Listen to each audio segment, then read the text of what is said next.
That's crazy.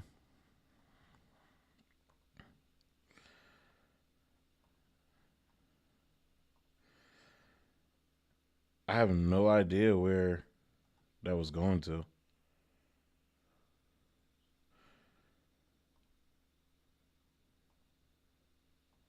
Hang on. That's crazy.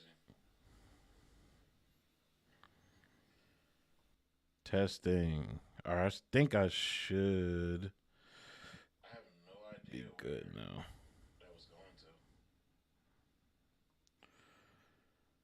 to. All right, I think I should be good now.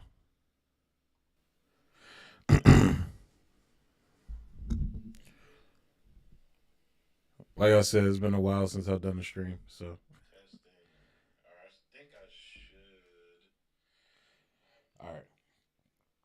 So we're going. Let's start it from the top again, Spider Verse style.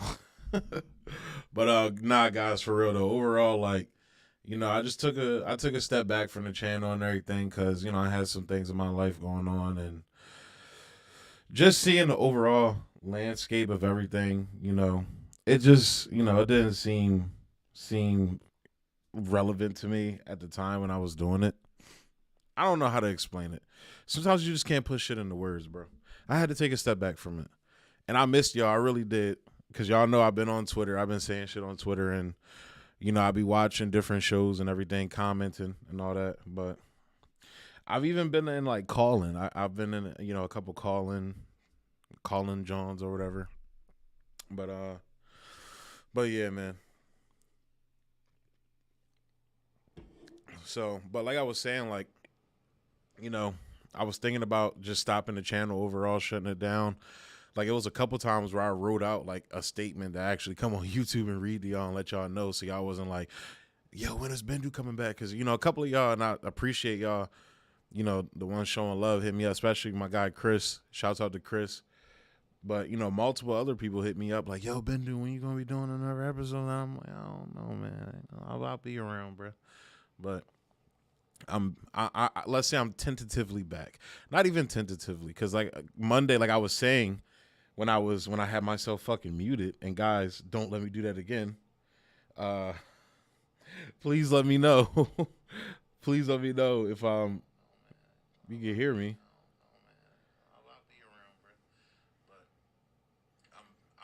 Let's say I'm tentatively back. Not even tentatively, because like Monday, like I was saying. All right. But overall, like just, and I think I'm gonna do a show on Monday. I'm gonna put together a bunch of topics, and it's mostly just going. It's going to be about the things that have been on my mind, and just overall things that I've been wanting to talk about.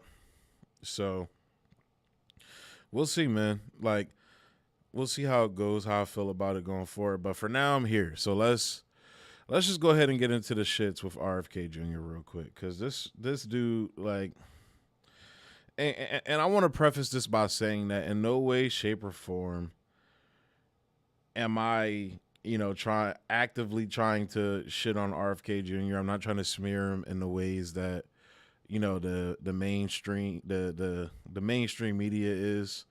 Like actually, prior to his pro Zionist takes and a couple other things, I was low key rooting for the guy, even though I'll lean more in Cornell West corner, even with him, I don't even know. I'm not the biggest fan of him either. Like as of right now, I'm not voting. That's where I'm at right now. I don't see a point in voting when we know elections are rigged, and they're literally privately owned. They're corporate owned, literally proprietary software, folks. But where was I at? But RFK Jr. has been sparking this conversation of unity, and that was explicitly highlighted in the recent debate between Nick Cruz from RBN and Pasta from Convo Couch, Pasta Jardula, Craig Jardula, whatever you guys call him. And I'm a fan of, not a fan, but I like the takes of both of these guys and some of the things they say. Sometimes I don't agree with what they say, including like that. And look, man, like I would say I identify as a Marxist.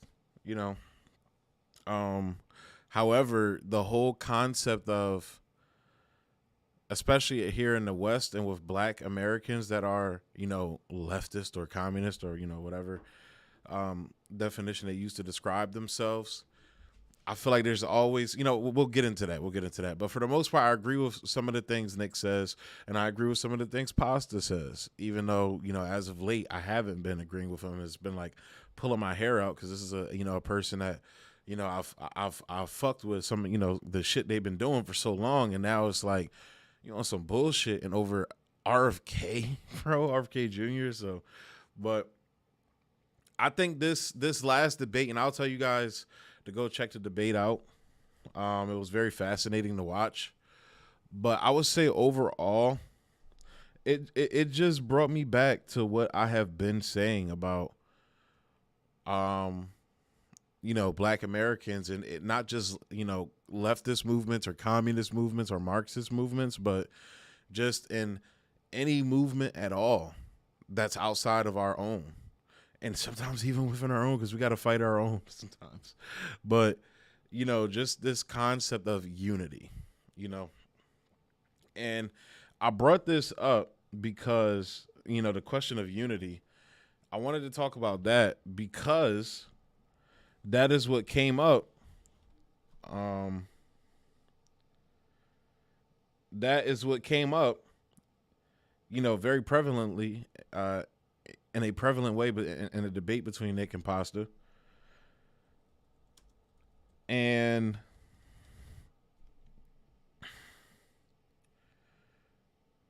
hold up. Give me 1 second, because I want to see if I can find this clip.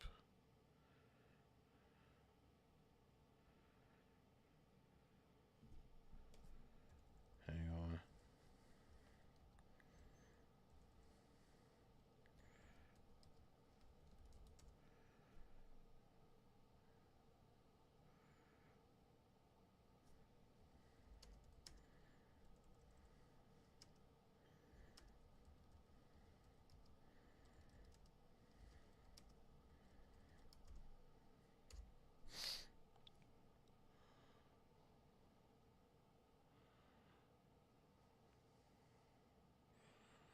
I just want to see if I can find this job.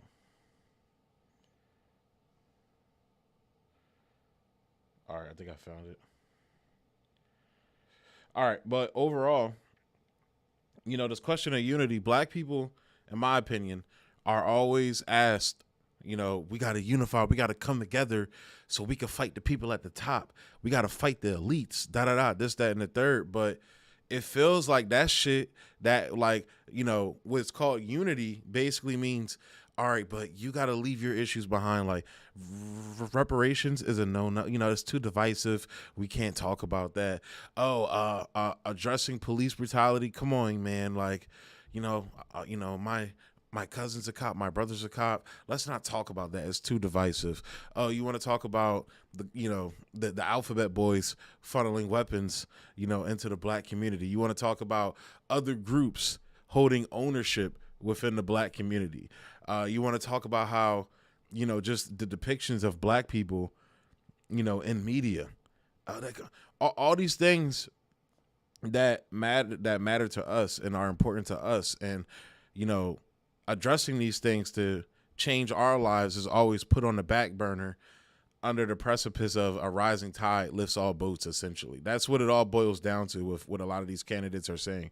Even somebody like Marianne Williamson, who's pro-reparations, as you saw when Marcel, the guy, I know his Twitter name is Marcel for Congress, but, when he confronted her about reparations and getting into the, specifics and the numbers and everything, like, even she had, had a meltdown about that. Like, whenever Black people talk about Black issues, there's always this meltdown from white people, and not just white people, but other groups as well. Because, we're supposed to, get on our hands and knees and lift other people up.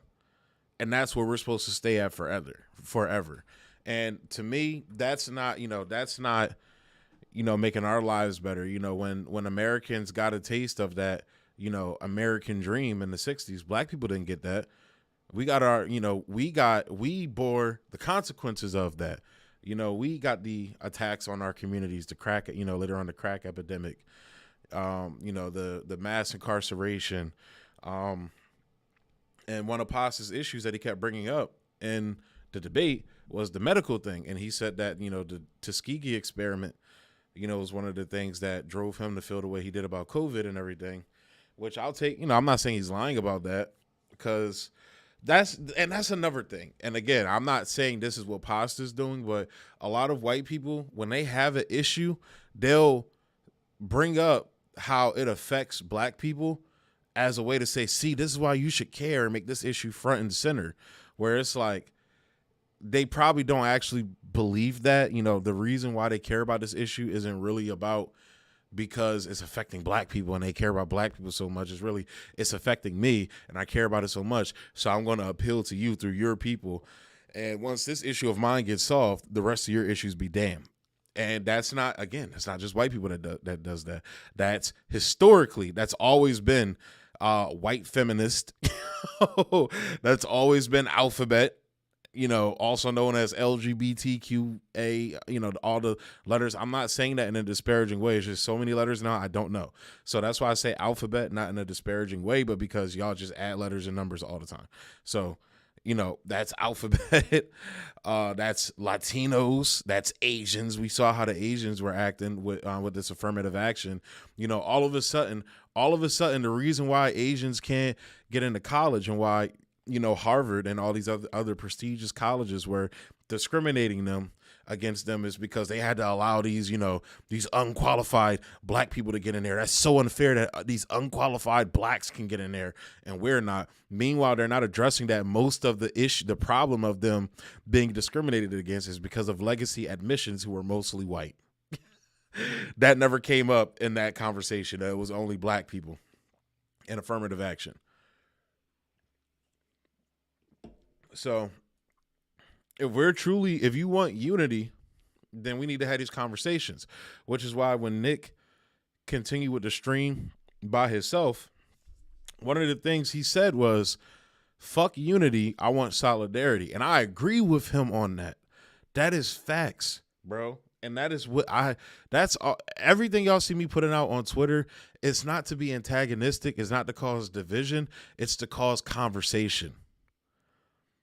Because unfortunately, people don't want to have these conversations because they don't actually care about black issues. They just want you to get on board with their issues and, yours be damned. As long as I, my COVID is addressed, my issues with COVID is addressed and all this nonsense. Where it's like, and then somebody like me, everything I hear about COVID, even some of the shit I read with, from Whitney Webb, the things Convo Couch was talking about, bro. This is shit my family has been talking about around the kitchen table since as long as I can fucking remember.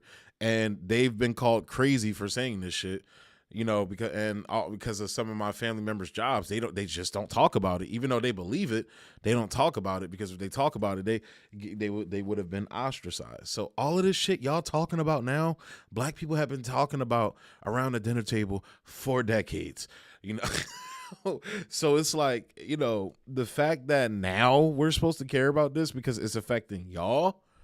Come on, bro. And that's something that they touched on in the debate as well. But where I feel Nick didn't take it far enough and where I feel it needs to be taken is, and maybe it's because he hasn't read this gentleman's work, but I feel like we need to address the problem of powernomics. Now, a lot of black people that are listening right now have probably heard that term before and used in reference to Dr. Claude Anderson, who wrote a book called Powernomics. Now, I'm in the process of buying the book, but I've been essentially I've listened to a lot of people lecture about this and talk about this, so again, I'm not going to sit here and pontificate, about the exact quotings of Dr. Claude Anderson in the book, but the overall gist of the book is something that I understand and get, where essentially you have different groups in America that are in competition in capitalist America, because that is what capitalism is all about, competition, basically competing for finite, again, air quotes, finite, limited resources here in America. And essentially black people have been losing that competition like for a long time, essentially. And, the overall premise of the book is black people need to start practicing group economics like a lot of other groups do. Now, as Marxists and communists, a lot of, especially black ones will reject this concept and call it black bourgeoisie talk, this, that, and the third. And I wouldn't 100% disagree with them on that assessment and that analysis. However, I always think there's always something to learn from anything. You feel me? And I think that Dr. Claude Anderson's work is a great analysis of how people act within a capitalist system. And if we're truly going to form solidarity between different, groups that exist within the American capitalist system, then we have to understand how that capitalist system works. And a lot of people don't truly understand how that capitalist system works and how people act within that capitalist system and how people react to the depravity of that capitalist system. And the fact that they're lacking that analysis is why we will never have true solidarity, amongst the working class. Because unfortunately, years of, what's the term I'm looking for? I can't think of the term. I just lost my train of thought. But essentially, the point I'm trying to make is that when you have all of these different racial groups, ethnic groups, religious groups, whatever it is, segmenting, and it's not like you can scream all day about we need to put aside our differences. At the end of the day, people will always have differences between them. And it is about finding common interest. However, this is where I say, and especially coming from the black perspective, most of the time, the common interest are things that are not necessarily for example, COVID, right? A lot of people will say that's a common interest, amongst the working class, which they will be right about. However, I don't see a benefit in me aligning with, a conservative type, or, on the issues of COVID when they're pro-cop, they're anti-union, they're anti-socialized medicine, they're anti-reparations, they're anti all the things that will uplift my fucking community. And then some of those things on there would also uplift their community. So we're not addressing the fact that you have a lot of people, on the opposite, not even necessarily on the opposite side of the spectrum to me, but people just from different groups that have different priorities based upon, where their family has been at economically and racially as well. Because, I like to say America is a caste system. It's very similar to what India, had going on. And, a lot of those people, Indians, will probably be mad at me for saying that, but it's, it's a fact. When I talk, the fact that my father, like almost every older gentleman, every man in my family born before, let's say 1975, I'll say 1980. A lot of men in my family I've talked to born before the year 1980 have a story about being, accosted or chased down by groups of white men. Like my grandfather was literally chased by the Klan coming home from football practice in fucking Virginia. I've heard multiple stories from older gentlemen, in my family, and not even just in my family, but friends and acquaintances and coworkers and things like that. So they all have a fucking story. Even young people have a story. You would be fucking surprised. So to then turn around and tell those people forget about that police brutality, forget about those, racist white people. That's just no, nigga. That issue's important to me. Just because you have experienced, and Nick brought this up, that white people have largely experienced a form of oppression for the first time when it came to COVID, where the government was literally saying, you have to do this or you're going to fucking lose your job or you're going to lose your business. You're going to X, Y, and Z. At least y'all had a choice, bruh. A lot of, like, my family had shit just taken from them just because they were black. Legit. And, you know, this is like me telling you what it is. This is the history of just my personal family. And you'll have some people that are just like, but that's where it's at with black people. And this is what I've been saying. They don't fucking care. It don't matter whether it's a white person, a black person, even black people, but foreigners that come here, they don't give a fuck. And that is what black Americans need to realize. And this is where the analysis of Dr. Claude Anderson comes into play when it comes to powernomics, because some black people, especially on the left, you know, whether it's everything from communist, you know, Marxist, going down to the liberals and, you know, fucking, what are they called? People in the middle and all that. They, unfortunately, they see one of those people. They see a pasta. They see you know, whoever, you know, a Jimmy Dore. But even Jimmy Dore been saying some fucking goofy shit lately too when it comes to reparations. But you know, they see a couple of these people, or they see an Asian ally, or they see a Arab ally, or they see an Indian, whatever the fuck it is, and they think, oh my God, see, we can form unity based upon this. But what they don't realize is that that person within the group dynamic of whatever group they're from, whether they're from, you know, they're Indian or Asian or whatever, or if it's a religious grouping with them as well, the ideas they have are not popular within their group. They're essentially the black sheep of the group. So that ally, yeah, he's an ally, but he or she has no power to actually change something within their group. Therefore, there's no tangible benefit of aligning with this person outside of saying, hey, I have this is my friend and he's an ally and he says all the things I want to hear, blah, blah, blah, you know, when it comes to my issues. But there's no tangible thing that they can bring to this, you know, solidarity partnership. Like, they're bringing nothing to the table, which is why black people constantly never get actual tangibles for our community, except for a select few. But that's when they're tap dancing for the establishment, for the white supremacist establishment.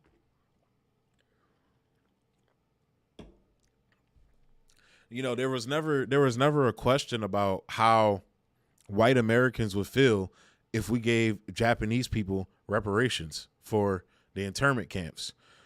You know, there was never a conversation when it comes to donating $3 billion to Israel. And that's where it comes now with me to RFK Jr., where, give me 1 second. All right, here we go. Where he's all for, remember, RFK Jr. said unconditional aid to Israel. Meanwhile, he's telling black people this.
So, once again, that is the normal. Oh, man. All right. So that wasn't playing. All right. Let's actually fucking play it this time. Give me 1 second for me to replay it, guys. Let's replay it. Again, there's going to be technical difficulties as I'm figuring this out. Ask me about reparations. I'm going to tell you one other thing. I spent 20% of my time representing Indians during my career in the United States and Latin America and in Canada. And a lot of the Indian tribes at that point were getting gambling. And there would be arguments, fights within the tribe about how do you distribute the gambling money. Do you, and the traditional chiefs would say, do not give it in cash payments because it is not, this money belongs to the entire community over the generations. And it should be distributed that way. And what we saw is the tribes that put it into institutions like clinics, scholarships, business loans, microloans, building factories, those things, those tribes really flourished. The communities flourished. Right. And that sense of community was great. And all the tribes that did cash payments was a catastrophe. Well, I would be against cash. If there was no other issue, I would be against cash payment reparations. But the word reparation means repair. And, I grew up in a Jim Crow and I saw this was not just the injury did not end with slavery. The injury and the deliberate suppression, the institutionalization of poverty in black neighborhoods is systematic, it's systemic, and it. So, long story short, hey, look, bruh, I ain't for giving y'all niggas money, cash payments, but look, we gonna come in and rebuild them shits.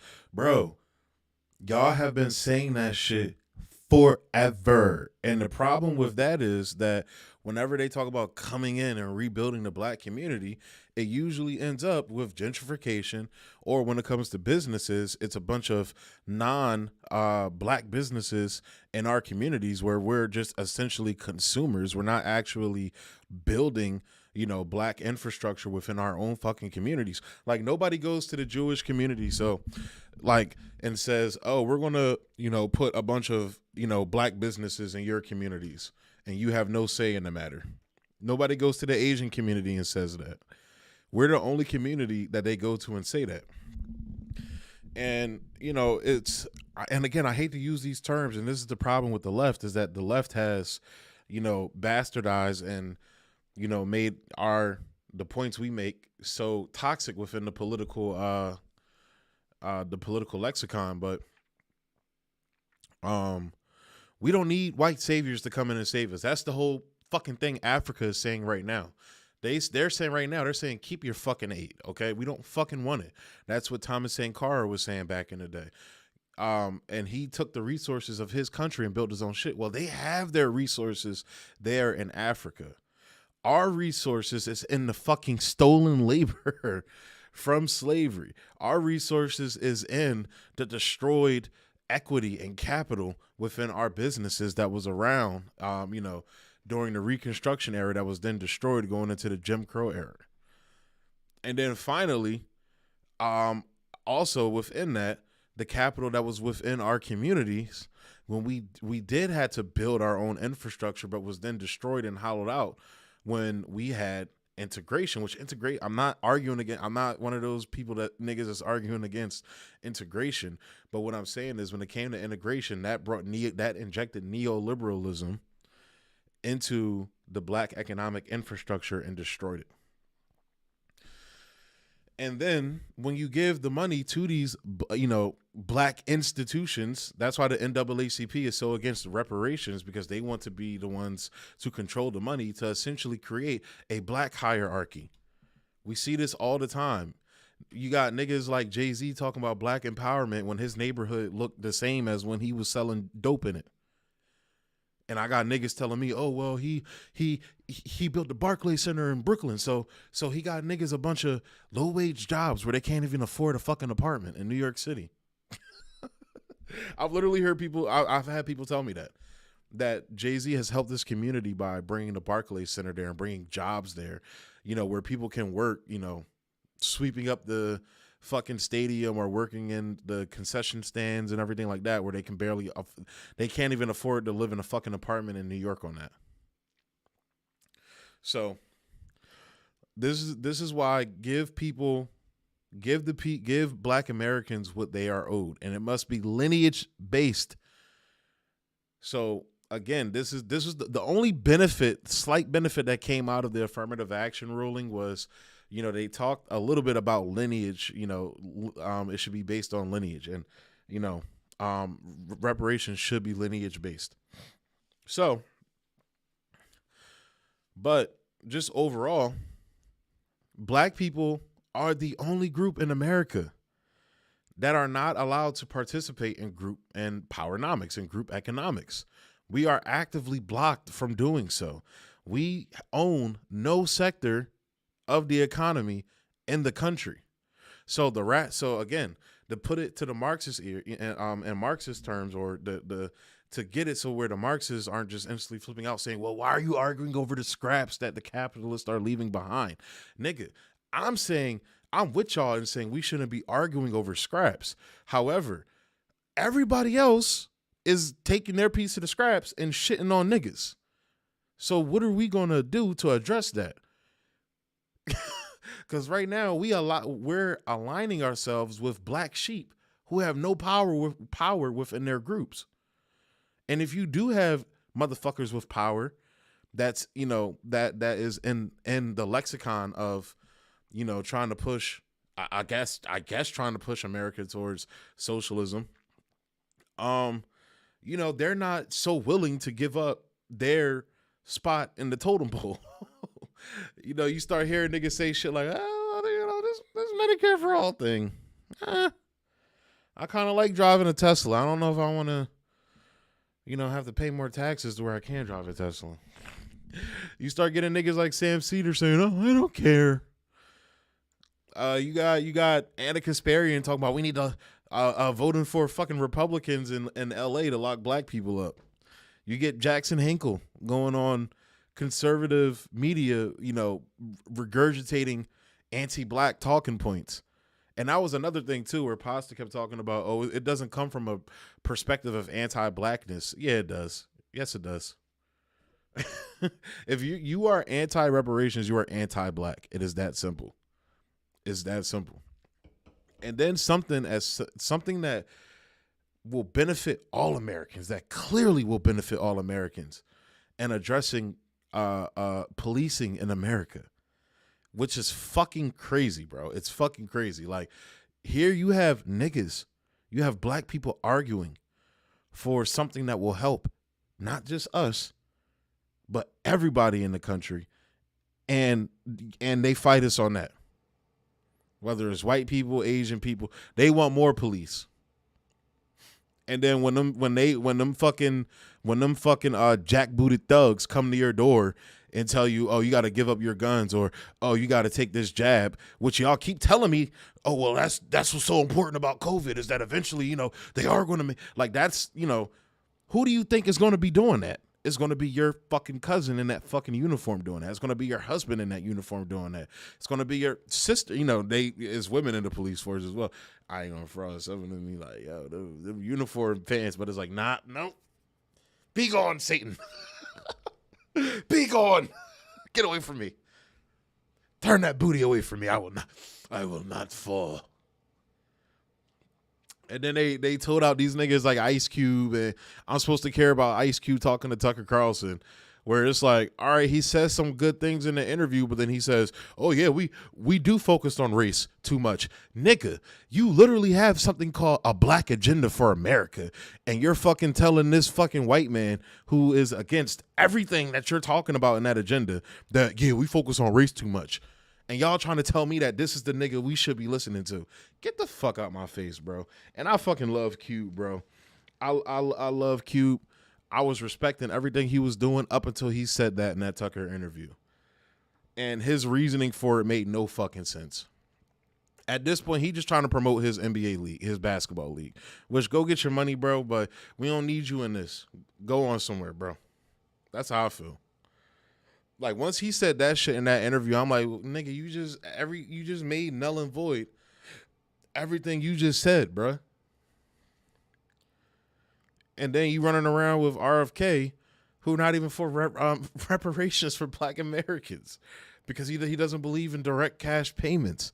Nigga, that's like you going to work for a job, right? That job doesn't pay you, and you take them to court to get your pay, and the court says, oh, we're going to give your money to some fucking institution that had nothing to do with the situation to begin with. But here, we're going to give them that we're going to give this institution, your stolen wages, and they'll, disseminate it to you however they see fit. Nigga, what? That shit is crazy, bro. I bet you RFK won't tell Israel, oh, we're going to give this to a African institution and they'll disseminate. Like, man, you see how they pocket watch us when it come to Black people, when it come to Black Americans, they always pocket watch us. That shit crazy, bro. Oh, I ain't got it. Taxes. And the fucking libertarians, dog, they so the same motherfuckers, and I regret doing this now. I defended them, even though I had critiques.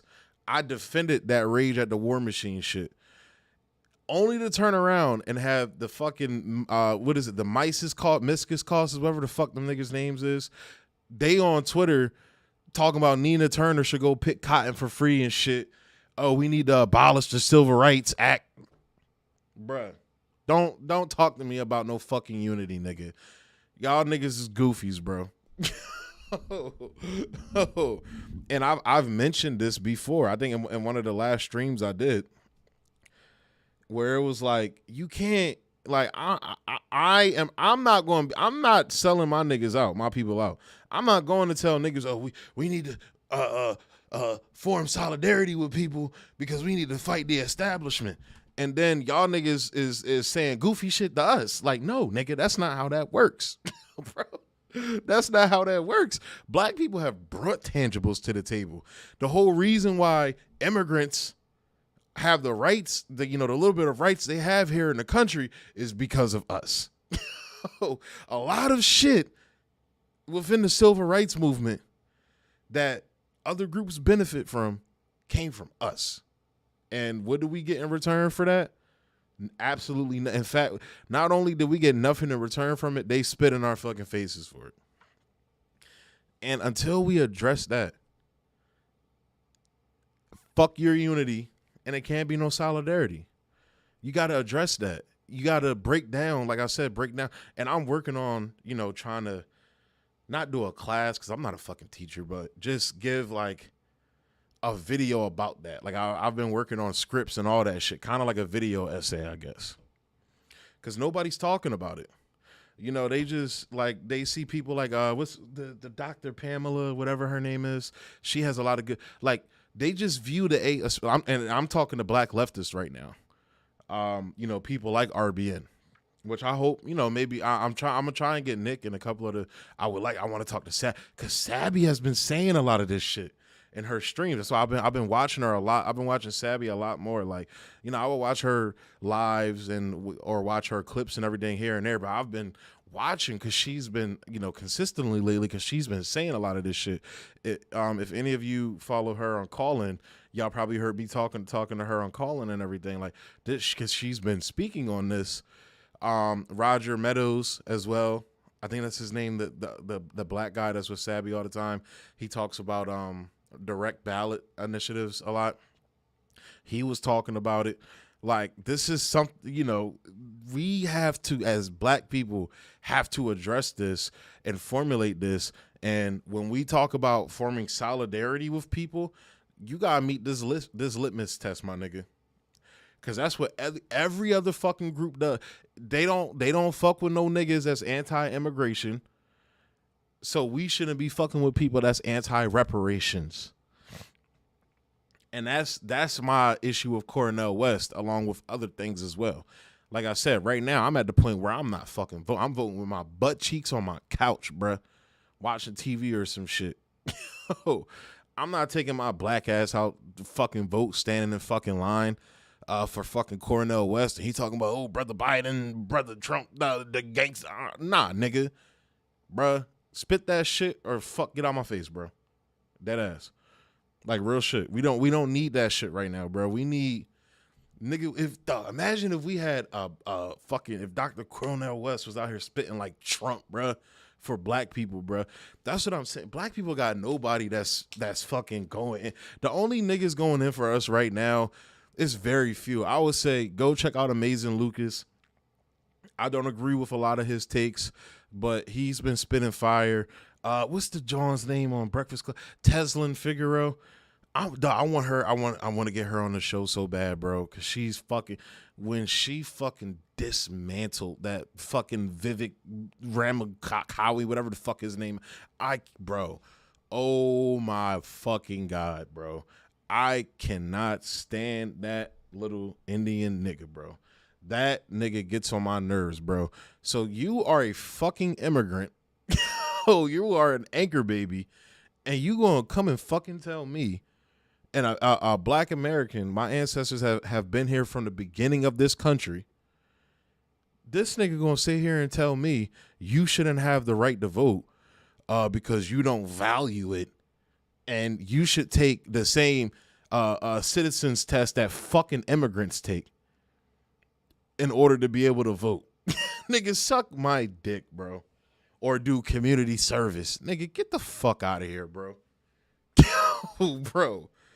And the fact that, fucking these so-called patriot, America Patriots, 17, y'all fucking motherfuckers are eating that shit up.